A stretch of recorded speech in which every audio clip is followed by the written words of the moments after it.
Pada kesempatan kali ini, kita akan membahas topik yang lumayan penting dan relevan dalam dunia teknologi informasi, yaitu computer networking.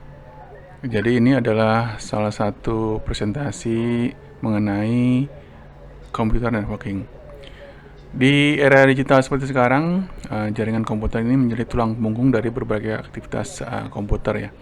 Mulai dari komunikasi telepon, antara individu hingga operasional bisnis yang kompleks. Jadi diharapkan dengan memahami konsep dan penerapan komputer networking, kita dapat meningkatkan efisiensi dan keamanan dan keadilan sistem yang kita gunakan sehari-hari. Jadi mari kita bersama-sama mengeksplorasi dunia komputer networking dan melihat bagaimana teknologi ini bisa mengubah cara kita berinteraksi dan bekerja. Baik, kita mulai dengan penjabaran apa itu LAN, MAN, kemudian WAN. Yang pertama, Local Area Network atau LAN. Jadi, LAN adalah jaringan komputer yang mencakup area geografis yang lumayan kecil, seperti satu bangunan atau kampus atau sekolah atau kantor. Jadi jaringan ini biasanya digunakan untuk menghubungkan komputer-komputer dalam satu lokasi agar dapat berbagi sumber daya, misalkan seperti printer, file, dan koneksi internet. LAN juga sering digunakan dalam lingkungan perkantoran atau rumah. Ya. Kemudian ciri-ciri LAN antara lain adalah yang pertama, jangkauannya terbatas. Jadi biasanya terbatas pada satu bangunan atau area yang kecil. Kemudian kecepatannya bisa tinggi. Jadi kecepatan transfer data yang tinggi biasanya dalam gigabit per detik atau Gbps. Yang selanjutnya adalah biayanya rendah. Jadi biaya instalasi dan pemeliharaan LAN relatif lebih rendah. Yang selanjutnya adalah topologi. LAN bisa menggunakan berbagai macam topologi ya, seperti topologi bus, topologi star, atau topologi ring. Nanti kita akan bahas apa itu topologi bus, star, dan ring. Kemudian kita bahas adalah MAN atau Metropolitan Area Network. MAN ini adalah jaringan komputer yang mencakup area yang lebih luas dibandingkan dengan LAN. Jadi biasanya mencakup seluruh kota atau daerah metropolitan. Jadi suatu daerah aja. MAN digunakan untuk menghubungkan beberapa LAN agar dapat berkomunikasi satu sama lain. Jadi MAN ini satu tingkat di atas LAN ya. Jadi jaringan ini juga sering digunakan oleh perusahaan besar atau lembaga pendidikan yang memiliki beberapa lokasi dalam satu kota. Jadi hanya dalam satu kota aja ya. Kemudian ciri-ciri dari MAN adalah yang pertama, jangkauannya menengah. Jadi mencakup seluruh kota atau daerah metropolitan. Selanjutnya kecepatannya sedang hingga tinggi. Ini mengenai kecepatan di atas LAN ya. Kecepatan transfer data yang lebih rendah ini dibandingkan LAN, tetapi cukup tinggi untuk kebutuhan bisnis. Jadi mungkin berbeda keperluan atau kepentingan ya. Selanjutnya adalah mengenai biayanya menengah. Jadi biaya instalasi dan pemeliharaan lebih tinggi dibandingkan LAN, tetapi lebih rendah dibandingkan dengan WAN. Nanti kita bahas WAN seperti apa. Kemudian mengenai koneksi, koneksi menggunakan teknologi seperti fiber optik untuk menghubungkan LAN yang berbeda. Sekarang rata-rata untuk koneksi WAN biasanya koneksi MAN menggunakan fiber optik, tidak seperti dulu kita pakai koaksial atau pakai kabel telepon. Sekarang seluruh teknologi sudah diganti dengan fiber optik untuk meningkatkan kecepatan. Baik, kita lanjutkan. Selanjutnya adalah WAN atau Wide Area Network. Nah, WAN ini adalah jaringan komputer yang mencakup area geografis yang sangat luas, bahkan bisa mencakup seluruh dunia. WAN bisa digunakan untuk menghubungkan jaringan-jaringan berjauhan seperti kantor cabang di berbagai negara.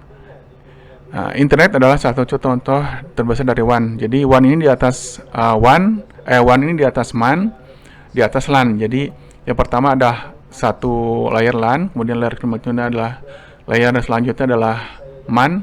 Nah, layer yang tertinggi adalah WAN.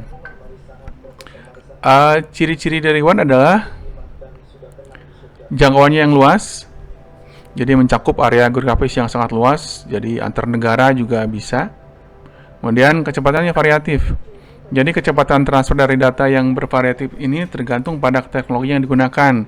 Seperti yang tadi saya bilang, bisa menggunakan fiber optik yang paling tinggi, kemudian di bawahnya ada koaksial mungkin, atau juga kabel telepon biasa. Jadi ini kecepatannya variatif ya.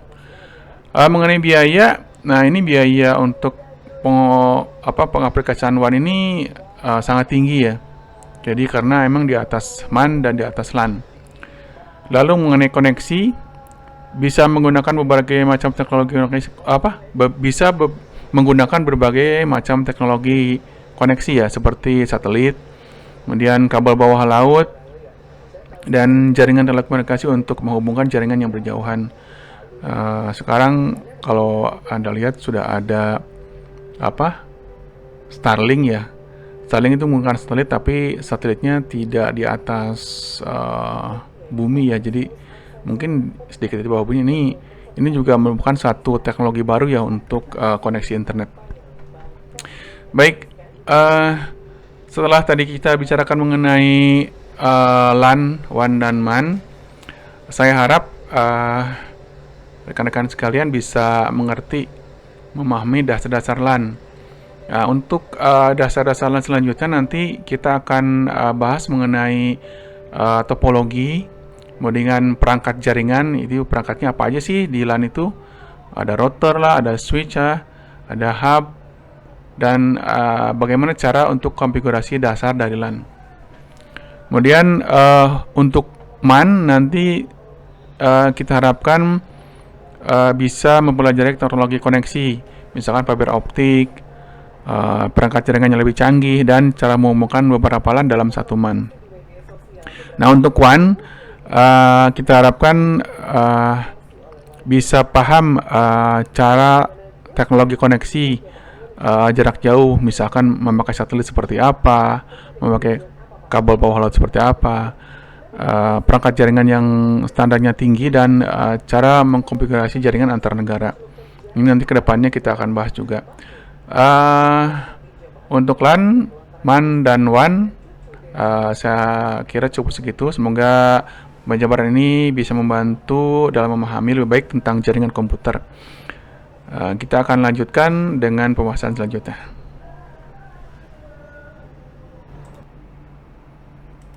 Selanjutnya kita akan membahas LAN berdasarkan infrastruktur dan cara pengaturannya. Jadi berdasarkan infrastruktur dan cara pengaturannya, LAN dibagi menjadi dua macam ya.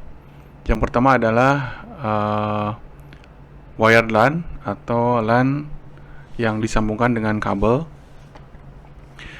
Maksud dari wired LAN adalah jaringan komputer yang menggunakan kabel fisik untuk menghubungkan perangkat dalam satu lokasi. Jadi seperti kantor atau rumah, kemudian ruangan-ruangan.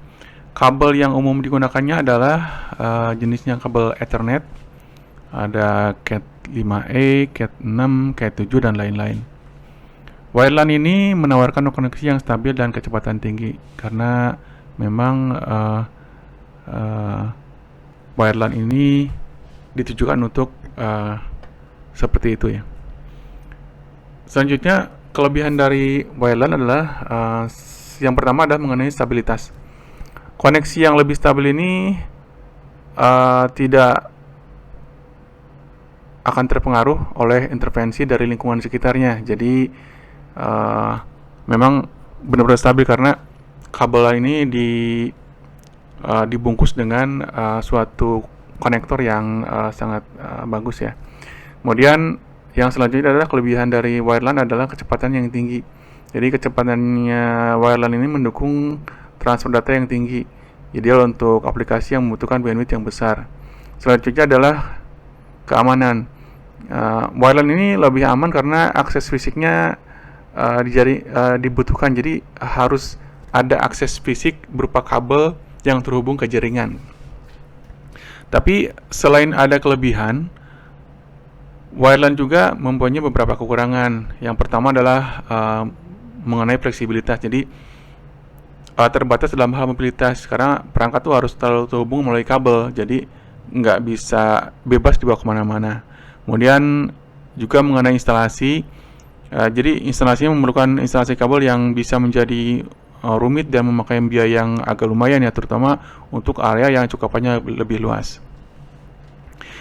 Untuk WLAN ini, komponen-komponen yang biasa kita temukan adalah satu, kabel Ethernet.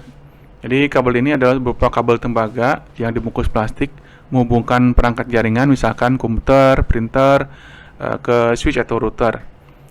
Yang kedua adalah switch. Jadi ini perangkat switch ini ada perangkat yang menghubungkan beberapa perangkat dalam jaringan dan mengatur lalu lintas data di antara mereka. Switch ini ada beberapa macam merek ya, yang paling banyak dipakai sekarang sih yang saya lihat adalah TP-Link, kemudian HP, ada yang enterprise misalkan Cisco, atau merek-merek yang harganya agak mahal. Yang ketiga, komponen dari wireline adalah router. Router ini fungsinya adalah menghubungkan LAN ke jaringan lain seperti internet dan mengelola lalu lintas data antara LAN dan jaringan yang dihubungkan tersebut. Kemudian yang keempat adalah Network Interface Card atau NIC, yaitu satu kartu interface jaringan yang ada di PC atau di laptop yang memungkinkan perangkat terhubung ke jaringan kabel. Itu tadi beberapa hal yang perlu diketahui mengenai wireline. Kemudian yang selanjutnya adalah kita bahas adalah wireless LAN atau WLAN. Jadi wireless LAN ini adalah jaringan komputer yang menggunakan gelombang radio untuk menghubungkan perangkat tanpa menggunakan kabel fisik. Jadi kebalikannya dari wireline ya. Wireless LAN ini memungkinkan perangkat bergerak dengan bebas dalam dalam area jangkauan jaringan. Jadi harus dalam jangkauan dari jaringan wireless tersebut. Teknologi yang dipakai ini yang sekarang umum dipakai adalah Wi-Fi atau singkatan dari Wireless Fidelity. Untuk LAN ini punya beberapa kelebihan ya. Yang pertama adalah fleksibilitas. Jadi untuk wireless LAN ini memungkinkan mobilitas yang tinggi. Jadi kita bisa bawa kemana-mana perangkatnya tanpa terikat oleh kabel yang harus terhubung selalu ke jaringan. Kemudian mengenai instalasi lebih mudah dan cepat tanpa perlu menarik kabel fisik. Jadi tinggal connect Wi-Fi, kita bisa terhubung ke jaringan. Kemudian aksesnya juga mudah. Jadi pengguna dapat terhubung ke jaringan dari beberapa lokasi dalam area yang tercover oleh jaringan wireless LAN tersebut. Nah, untuk kekurangan dari wireless LAN ini adalah mengenai stabilitas. Jadi memang wireless LAN ini juga rentan terhadap intervensi dari perangkat lain. Misalkan microwave atau telepon wireless juga, dinding. Dalam beberapa kasus kalau misalkan kita sandingan saat dekat dengan listrik juga mungkin agak terganggu ya. Terus wireless LAN juga tidak bisa menembus dinding. Dinding yang dimaksud adalah dinding yang berupa dari bata ya. Kalau pakai gypsum kayaknya sih masih bisa. Kemudian yang kedua adalah keamanan. Nah, wireless LAN ini lebih rentan terhadap serangan cyber atau serangan dari hacker karena data yang ditransmisikan melalui udara. Jadi bisa diambil oleh siapa saja. Jadi bisa diakses oleh siapa saja, oleh orang yang tidak berwenang, tentu dengan kemampuan hacker dari orang tersebut ya. Kemudian juga kecepatan ya, wireless LAN ini kecepatannya biasanya lebih lambat dari wired LAN karena emang tidak berbentuk fisik ya. Meskipun teknologi Wi-Fi terbaru seperti Wi-Fi 6 itu menawarkan kecepatan yang lebih tinggi, tapi tetap tidak bisa menandingi kecepatan dari wired LAN. Selanjutnya untuk komponen wireless LAN, yang pertama adalah satu wireless access point atau WAP. Jadi perangkat ini adalah perangkat yang menghubungkan perangkat nirkabel ke jaringan kabel dan memungkinkan komunikasi nirkabel. Jadi satu perangkat ini adalah seperti hotspot atau ya pusatnya dari wireless itu. Ya, dia bisa menghubungkan antara perangkat yang masuk ke tempat dia dengan dunia luar. Kemudian router Wi-Fi. Router ini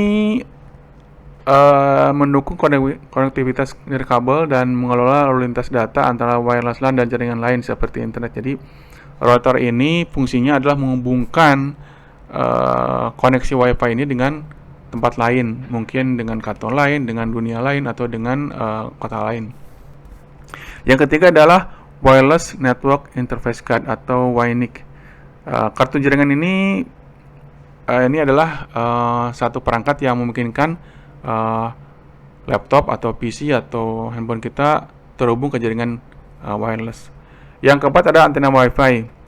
Nah, antena WiFi ini sebetulnya bisa dipakai atau enggak karena dia fungsinya hanya untuk meningkatkan jangkauan kualitas sinyal aja. Tapi untuk sekarang sih saya lihat memang tidak banyak yang memakai antena untuk WiFi. Jadi WiFi yang tidak pakai antena pun sudah cukup untuk nyambung ke jaringan. Nah, mungkin demikian dulu kita bahas wired LAN dan wireless LAN. Kita akan masuk ke pembahasan selanjutnya.